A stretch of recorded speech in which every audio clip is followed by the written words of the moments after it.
Bonjour à tous et bienvenue dans la Critical Légion. Aujourd'hui, nouvelle vidéo deck profile, cette fois-ci en solo.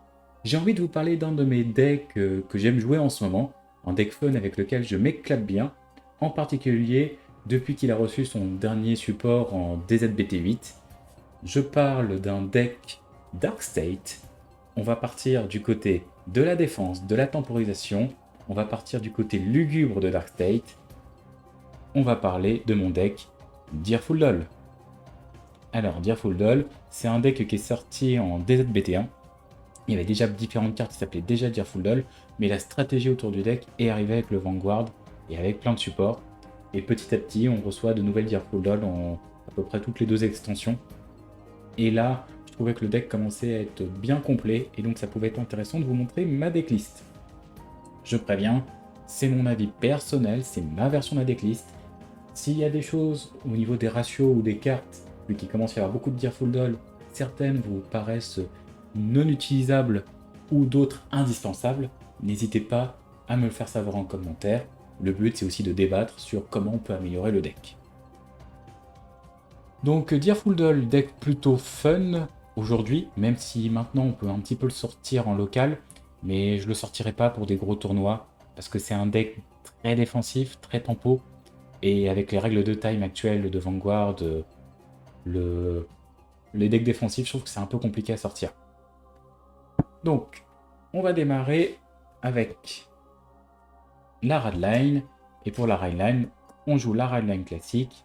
On commence avec un Direful Doll Tonia,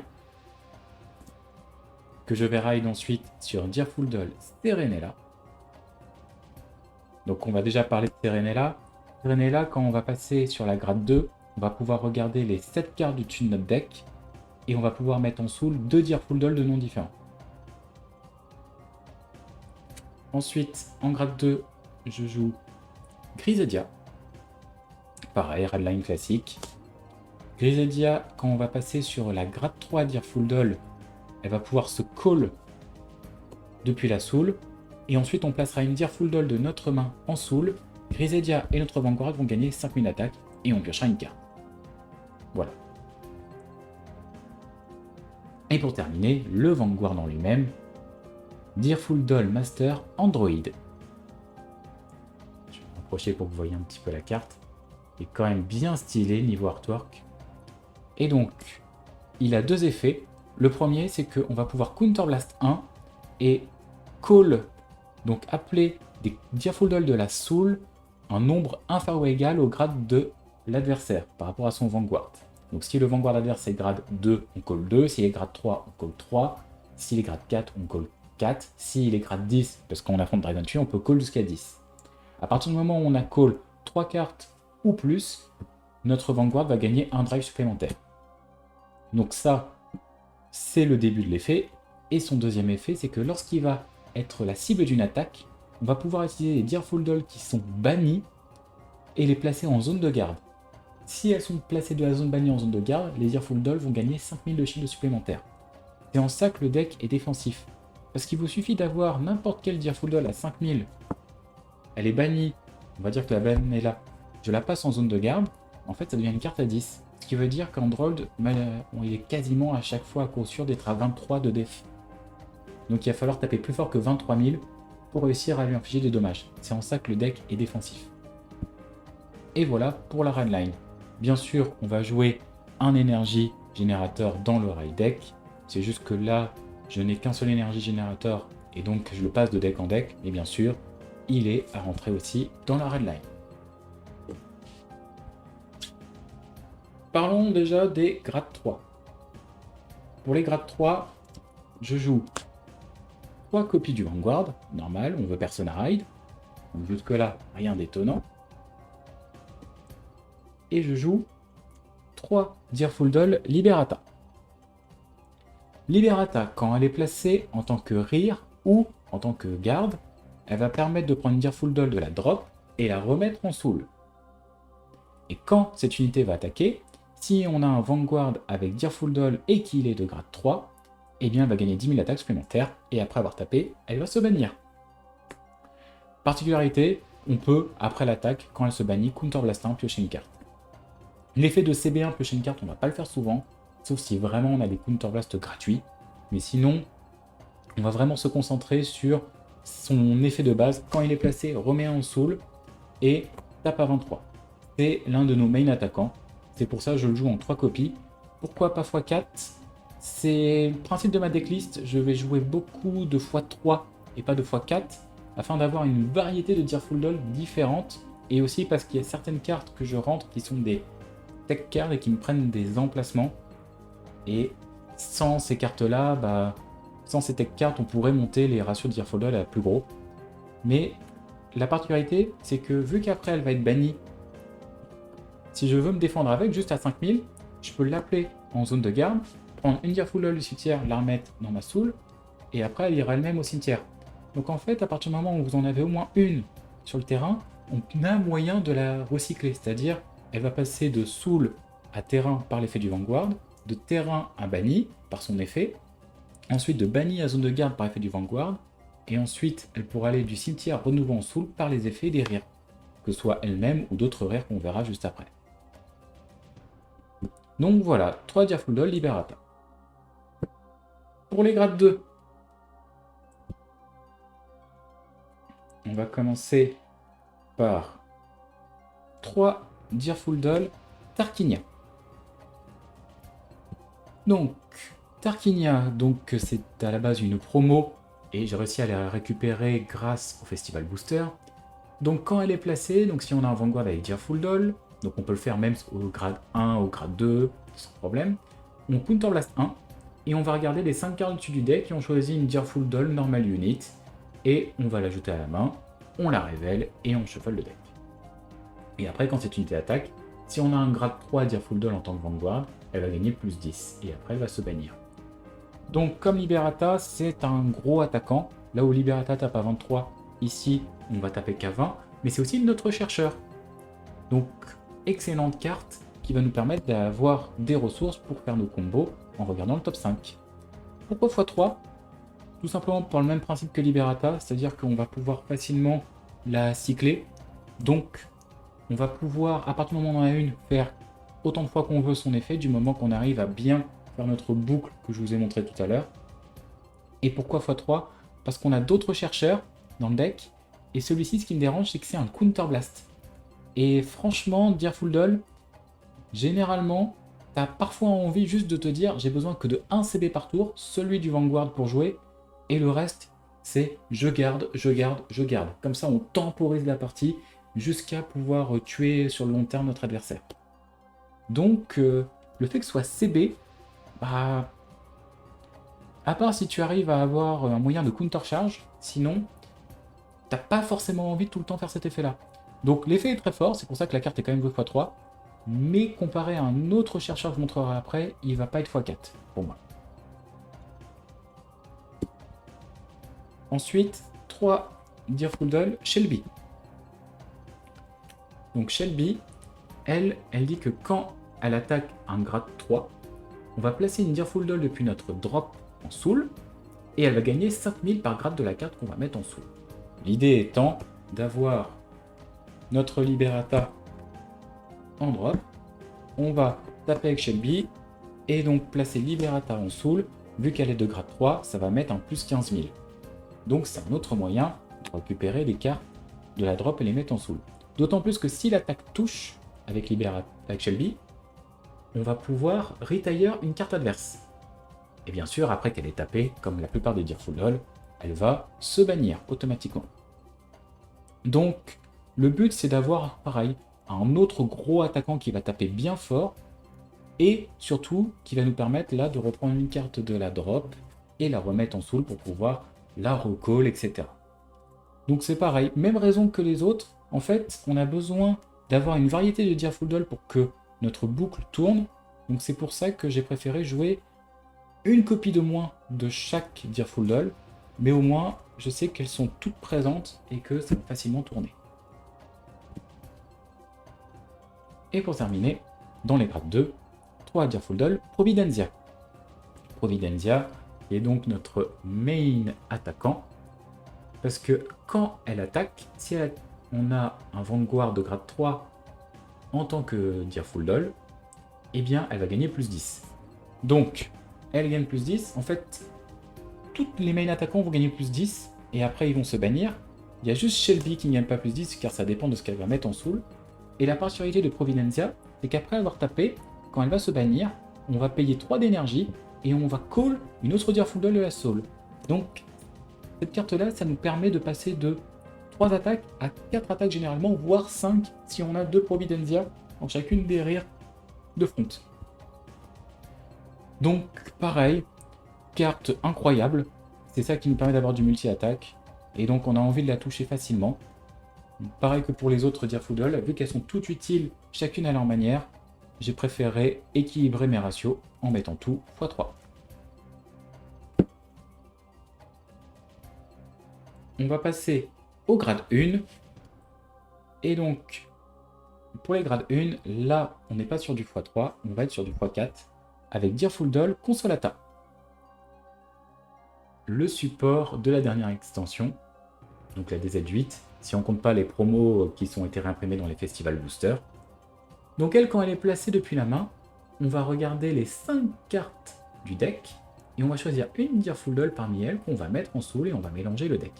Donc c'est un chercheur, mais qui va mettre en soul. Et mettre en soul ou la main, c'est globalement pareil, c'est juste que quand c'est en soul, c'est par l'effet de notre Vanguard qu'on va pouvoir les appeler. Et son autre effet, c'est que quand une autre rearguard a été bannie ce tour, si on a un grade 3 avec Deerful Doll, on va bannir cette unité et elle va gagner plus. On va choisir 2 unités qui vont gagner plus 5000. Donc pourquoi elle x4 et pas x3? Tout simplement parce que son effet de recherche, contrairement à notre grade 2, c'est juste quand elle est placée. Donc si elle est placée depuis la soul, ce qui va se faire durant le cycle, elle pourra le faire à chaque fois. Consolata, non, c'est uniquement quand elle est placée depuis la main. Donc, son effet, si on la call depuis la soul, ne va pas s'activer. Ce qui fait que c'est une carte qu'on va vouloir call, et après, tous les tours, réussir à en récupérer une pour aller chercher ce dont on a besoin. C'est pour ça que son nombre est de 4. Et aussi, cet effet peut être fait très tôt, parce qu'il n'y a pas de condition où il faut qu'on soit grade 3 Deerful Doll pour aller chercher. Donc on peut le faire en début de partie. Et généralement, c'est cette Deerful Doll que vous allez vouloir placer en back row center. Pourquoi? Parce qu'une fois que vous aurez boosté et tapé avec votre Vanguard, ce qui est généralement la première action que vous allez faire, vous allez taper avec une autre colonne de Deerful Doll, ils vont se bannir. À ce moment-là, vous bannissez donc Consolata. Pour donner 5000 à 2 de vos unités, vous allez choisir les 2 dans la dernière colonne restante. Donc la carte est très bien, mais voilà, le fait que ce soit un place depuis la main m'oblige à la jouer x4.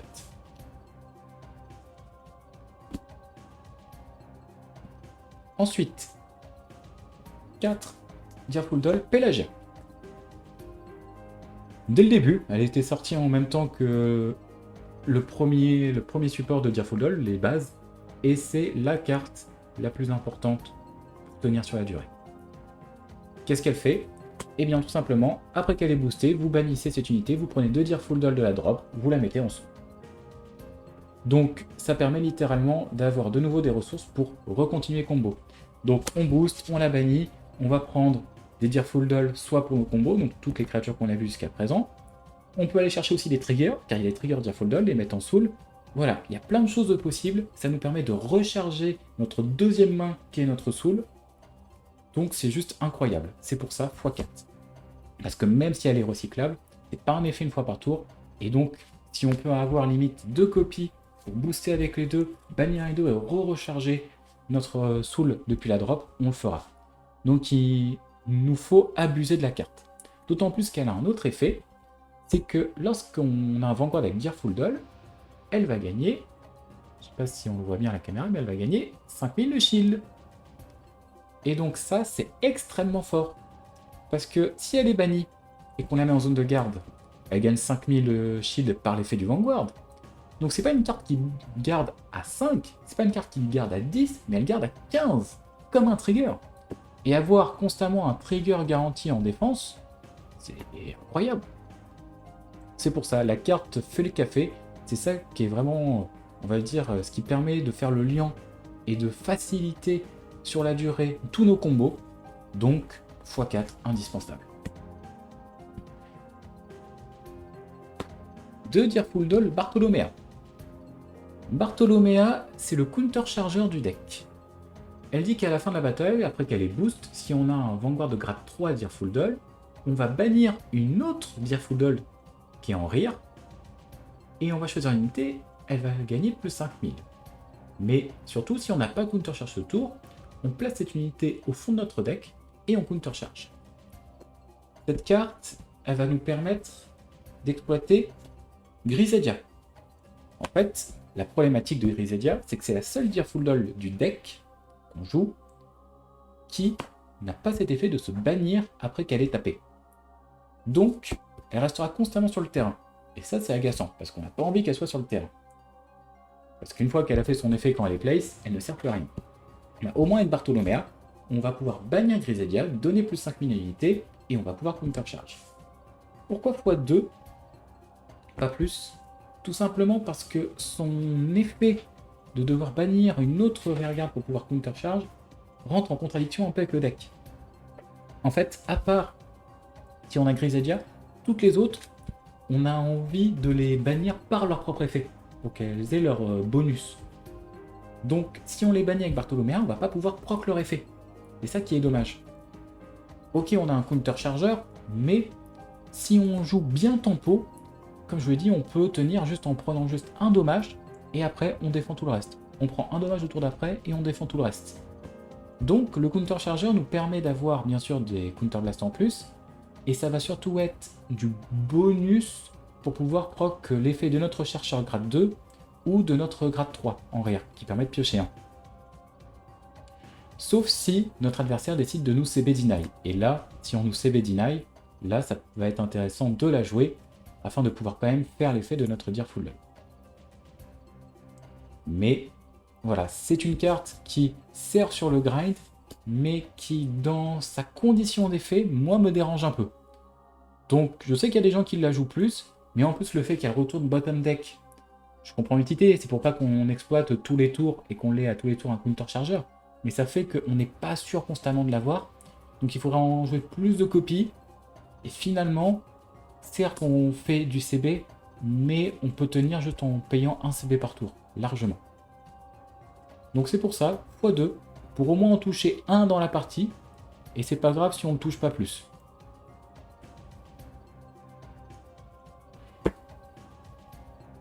Je joue de cet order Dirfuldoll, donc Forno the Forget of Passage of Time, qui est donc une promo, qui est sortie dans les derniers packs de tournois à l'heure à laquelle je vous parle.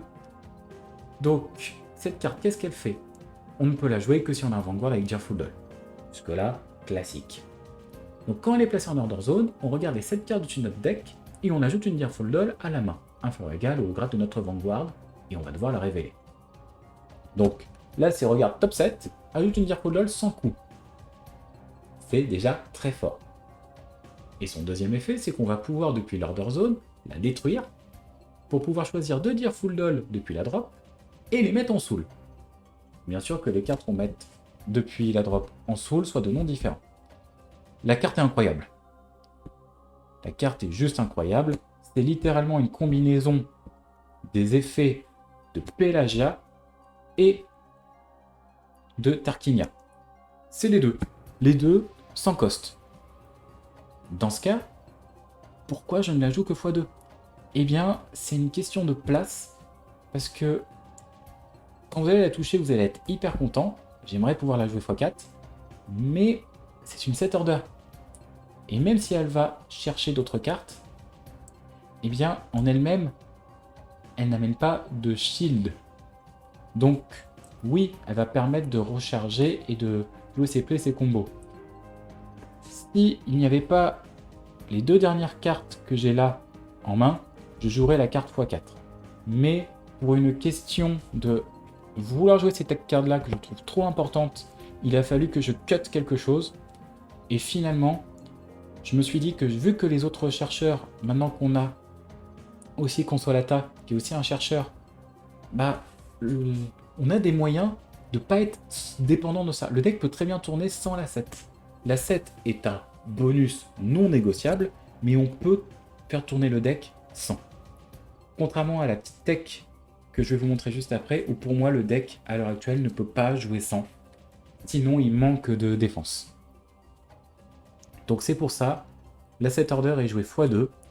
Si un jour on peut augmenter ses ratios, parce qu'il y a encore du support Direful Dull qui nous permet d'enlever ces 2 cartes que je cache pour le moment, à ce moment-là, oui, on en jouera plus.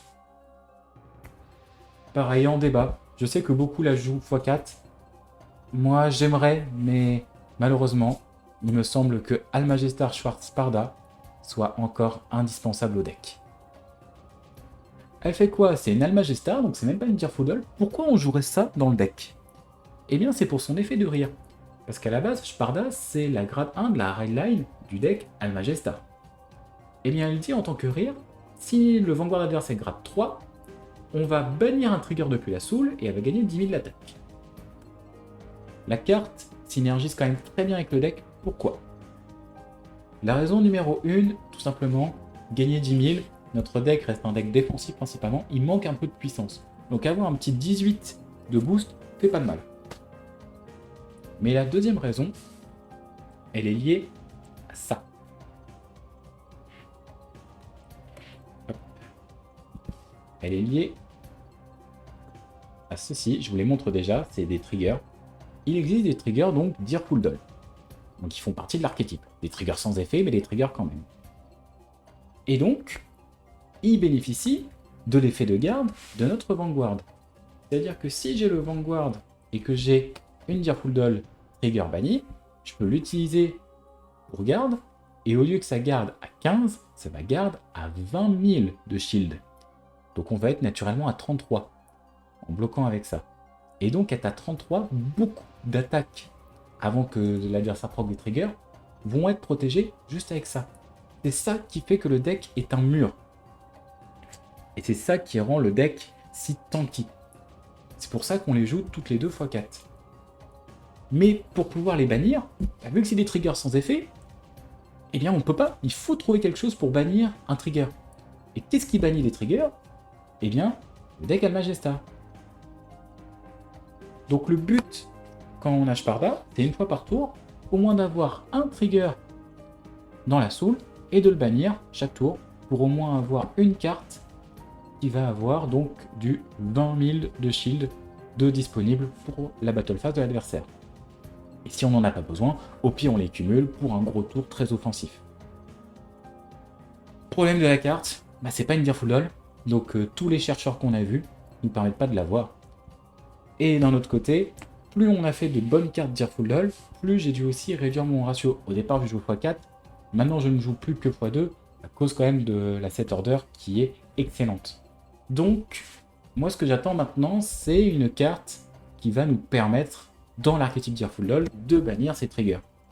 Parce que là, sinon l'autre moyen, c'est de coller un trigger et de le bannir en utilisant notre counter charger, en utilisant Bartholoméa. Sauf que... C'est-à-dire call un trigger, boost avec Bartholoméa, pour ensuite le bannir. Non, t'as pas envie. Vraiment, t'as pas envie. C'est-à-dire que tu vas perdre soit un boost, même s'il est petit, tu vas call une carte que tu aurais pu utiliser depuis ta main pour garde, parce que ça reste quand même des triggers, on va quand même utiliser pour garder depuis la main. Enfin, non, t'as juste pas envie de faire ça. Donc la seule solution que j'ai trouvée, c'est Sparda. Et tant que le deck aura besoin de Sparda, bah le deck, pour moi, va manquer toujours d'un petit truc. Il lui manque cette capacité à bannir les triggers. Et tant que Bushi l'a pas mis, pour moi le deck restera juste un bon rogue, mais un rogue quand même.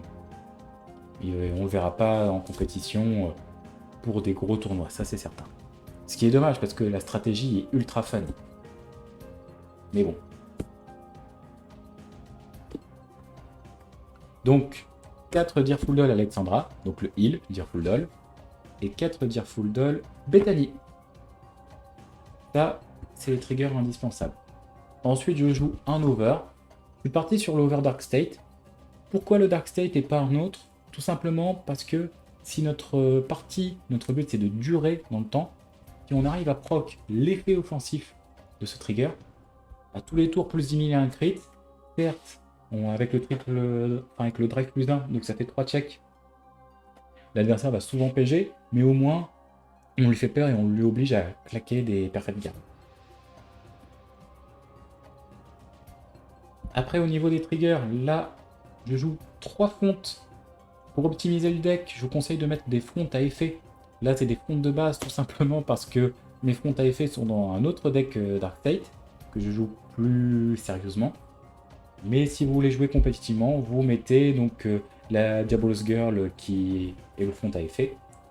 Et pareil, pour les crits, vous prenez le crit à effet. Là, j'ai pris les crits sans effet pour la même raison, c'est que mes crits à effet sont dans un autre deck. Et après, je joue 4 sentinelles. Si vous voulez optimiser, vous mettez 3 sentinelles classiques et une Elementaria Sanctitude. Pareil, c'est que mon Elementaria, elle est dans un autre deck. Donc, pour le moment, j'ai laissé des sentinelles classiques. Et voilà ce qui va conclure ma decklist sur Direful Doll. Je vous laisse me dire ce que vous pensez du deck en commentaire. La prochaine fois, moi de mon côté, je vais voir quel deck solo que je joue, je vais pouvoir vous présenter. Ou si un membre de la team veut aussi présenter un de ses decks, ça fera toujours plaisir à moi ainsi qu'à vous, j'espère. N'hésitez pas à partager, vous abonner, vous connaissez la chanson. Je vous souhaite de proquer plein de critical triggers, et on se dit à la prochaine. Salut!